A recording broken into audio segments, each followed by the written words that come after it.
Hello everybody, my name's Will Shackleton. I'm with Julie, Jen and Lindsay today. We're going to do another podcast for you. The topic that we're going to be talking about is the stigma around taking a longer term mortgage. So everybody might be aware that you can get up to a 40-year mortgage now, and what that can mean for you, and is it a good or a bad idea.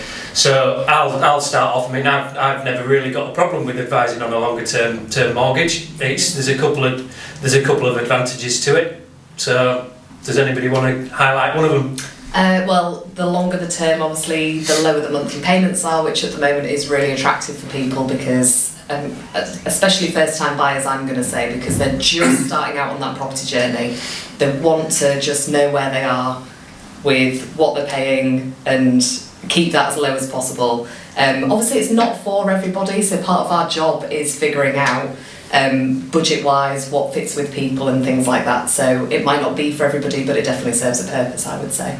There's been a massive shift, hasn't there, from when the likes of our parents, for example, took mortgages out, and it was a case of shortest term possible, get the thing paid off. But now, because of the changes of everything happening in the economy and cost of living and all that sort of stuff, it's not necessarily the done thing. What are the limitations of not doing it, Lindsay?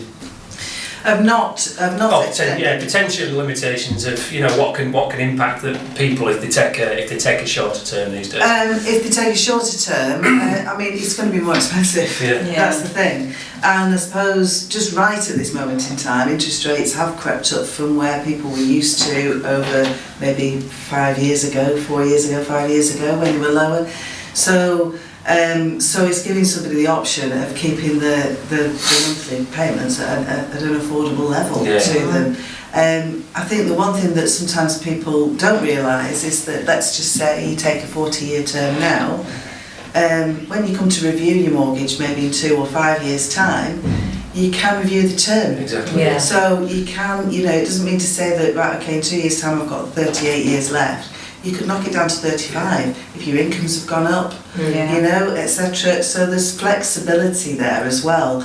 But if at this point in time when you really want this new house or this first house or whatever it is, it's giving you the option to have the monthly payments at an affordable level. I think it's probably important to say as well that obviously it can help on the affordability side of things with the lenders. Like there is that point too, where someone might just be struggling ever so slightly to hit that loan amount that they need.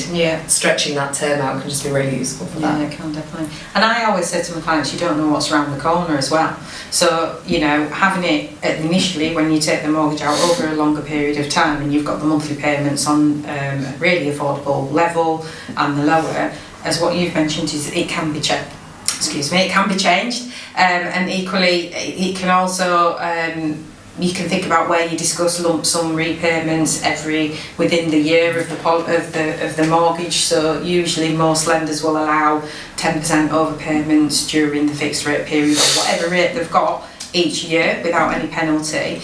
I just always say it is actually better to have the money that you have in your control just in case something does bad that happens around the corner, so that you can then work it around that and make sure that you're able to afford those monthly payments. And like you've mentioned, Lindsay, it's so flexible now, mortgages, that you can review them every time your rate changes, that you can either reduce your term, or if you've paid a lump sum off, you can choose to either keep the payments the same as they are and effectively paying it off quicker, or you can reduce the payments because you paid a lump sum off. So I just think the flexibility is massive now compared to what it used to be years ago.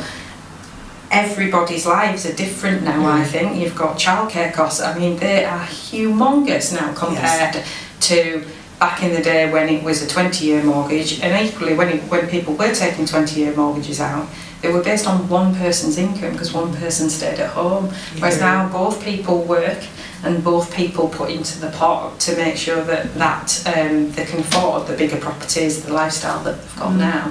But I think it's massively important to just think, in case, protect yourself, your own money, make them mortgage payments as low as possible, just in case, but just review it as you go Make along. it easy for yourself, isn't it? And it's particular, I always sort of say for first-time buyers, because often they might not live together. They've maybe finished university, lived at home to build a deposit, or however they've gone and done it. It's you don't know what costs are going to crop up in the earlier days. You don't know what your bills are going to be, for example. And it's great to do it like that. Once you've got a grasp of everybody's maybe got a spreadsheet on their bills per month and know exactly what they're coming out at the other end, you can then tailor that, like Lindsay says, in a couple of years' time to reduce it if you want to. I mean, I'm always like you, put it aside, but it's a great tool for first time buyers rather than really putting yourself on the chopping block with a higher payment that you just don't know what's around the corner.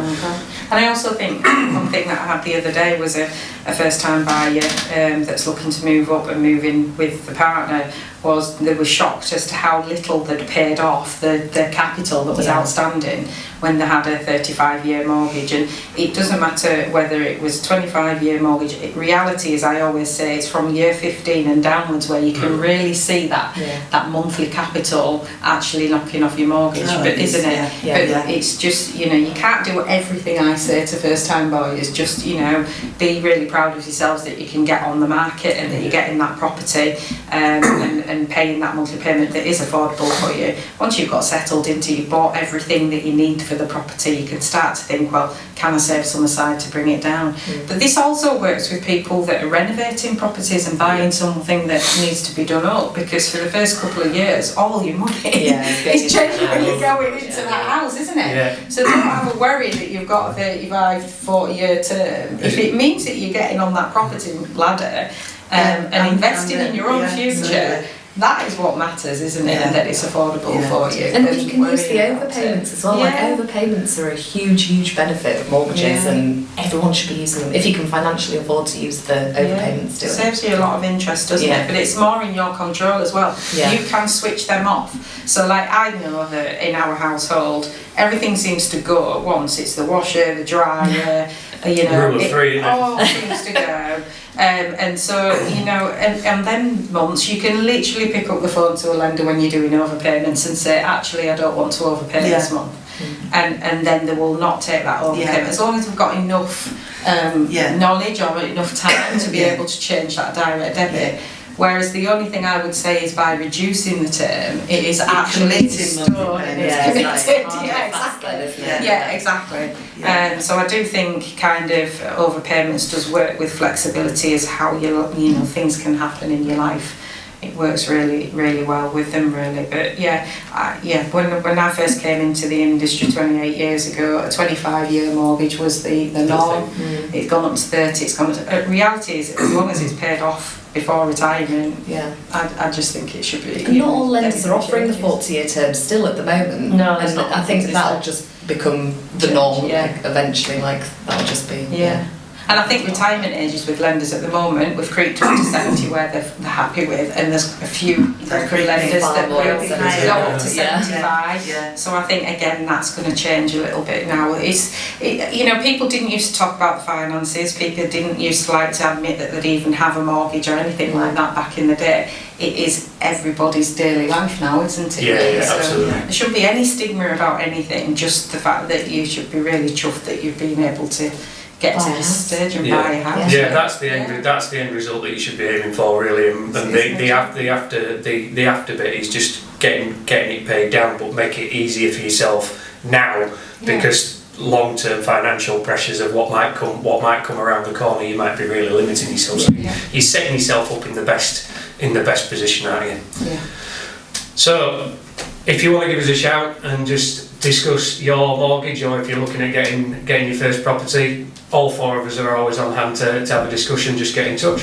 Thank you.